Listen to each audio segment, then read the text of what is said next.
Hey, welcome back. So, we left off with Season 1, Episode 5 of Night Gallery. And Season 1, Episode 6 didn't really have any horror stories. It had a segment called They're Tearing Down Tim Riley's Bar, which was the longest segment of the whole series so far, and also the most boring in my opinion. Basically about this guy who's upset that they're gonna tear down a bar, and he has like flashbacks to the past, and you kind of can't tell if they're just flashbacks or if they're, more than that. And then that was like a 40-minute segment. Then after that, there was a quick 10-minute segment that was decent called The Last Laurel, and it was basically a guy who was bedridden but could use his mind to do actions. Again, not really a horror story. There was a little twist at the end of that one. And that was the end of Season 1. Season 1 ended in January of 1971, and Season 2 started in September of 1971. So there's a bit of a jump in time here. And I was hoping that with the new season, there might be a bigger budget or just an increase in quality, because the first season wasn't really that great. And if episode 1 is any indication, my hopes have come true, because this was the best episode so far. Surprisingly, it has 4 segments. Now, the other episodes all either had 2 or 3. And I was a little nervous because whenever there's 3 segments, one of them is really short, and the short ones are usually like pointless. But this had 4 segments. 2 of them were long, and 2 of them were like 5 minutes each. And the 2 that were 5 minutes each were like kind of funny. And 3 of these 4 segments were very much horror. So the first one was called The Boy Who Predicted Earthquakes. This one is the non-horror one. This one felt very much like a Twilight Zone episode. It was about a boy who could predict the future, and as you can imagine, he's going to eventually predict some bad stuff. And they put him on a TV show. The boy was played by Clint Howard, who is Ron Howard's brother. And Clint Howard in this episode was only 11 years old, which is interesting. About 10 years later, he would star in the horror film Evil Speak. And then over a decade after that, he starred in the horror film The Ice Cream Man. And he's kind of like, he plays small roles in hundreds of movies. His dad also played the cameraman in that one, which is kind of interesting. So, segment number 2, which was one of the really short ones, was called Miss Lovecraft Sent Me. And it's basically like a short joke. It's where Dracula hires a babysitter. And he hires a babysitter for an unseen monster. Kind of felt like the Munsters. Dracula was played by Joseph Campanella, who was in the horror film Ben from 1972.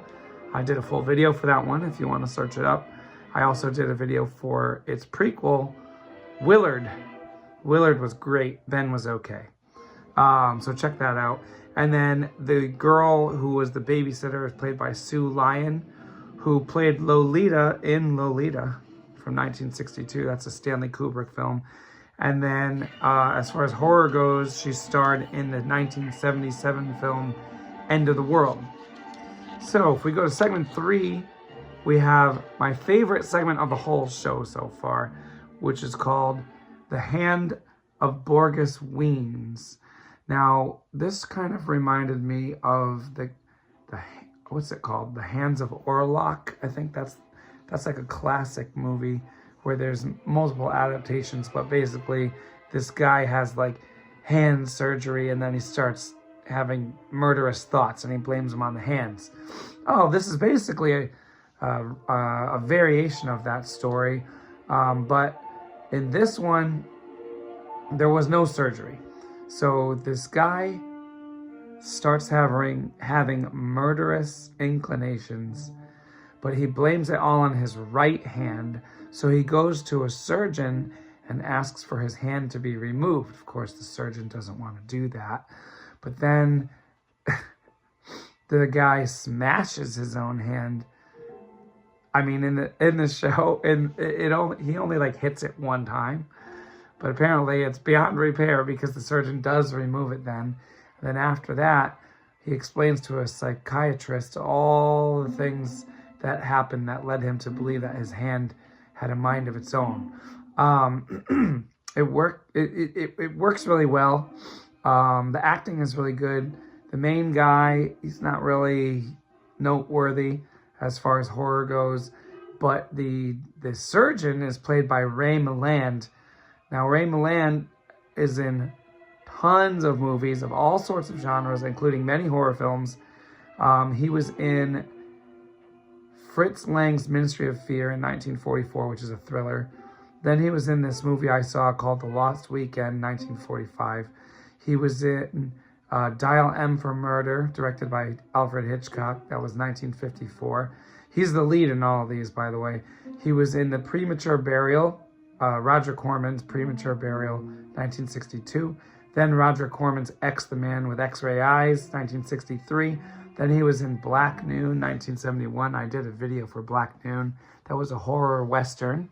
I mentioned it recently because another actor from Black Noon was in a different episode. And he's in a bunch of horror films from 72 and 73 as well. Seems like in his older age, he switched over and was starting to do this genre stuff, but he's a really good actor. So that was good. Well, we'll talk about him more when we get to Frogs, which will be very soon. Well, relatively soon, because Frogs is early 72. And then the final segment here is called Phantom of What Opera. It's basically one little scene of Phantom of the Opera, but then at the end there's a twist.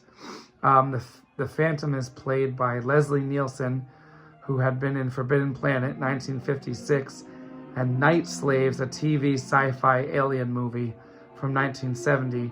And of course, Leslie Nielsen later went on to be in Creepshow, and then all those 90s like spoof movies like Naked Gun and all that. He's and what was that other? He's in that Exorcist spoof, which is kind of funny. What's it called? Repossessed. That one was all right. So this is kind of relatively early Leslie Nielsen, definitely before he was a star, before he was a big comedy star. Although he had been acting for like 15 or 20 years at this point, so it's not super early Leslie Nielsen. So anyway, this was an exciting episode.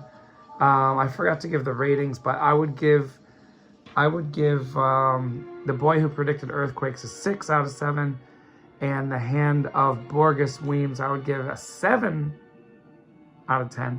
I meant to say 6 out of 10, not 6 out of 7. So 7 out of 10, that's the highest I've given any segment so far. I'm not going to even rate the other two segments because they're like 5 minutes. Actually, that Phantom of the Opera is 3 minutes long. Ridiculously short. But it's kind of like decent filler considering they had to fill out the episode. So this was a positive episode for sure. So we'll see what the next episode brings. See you soon.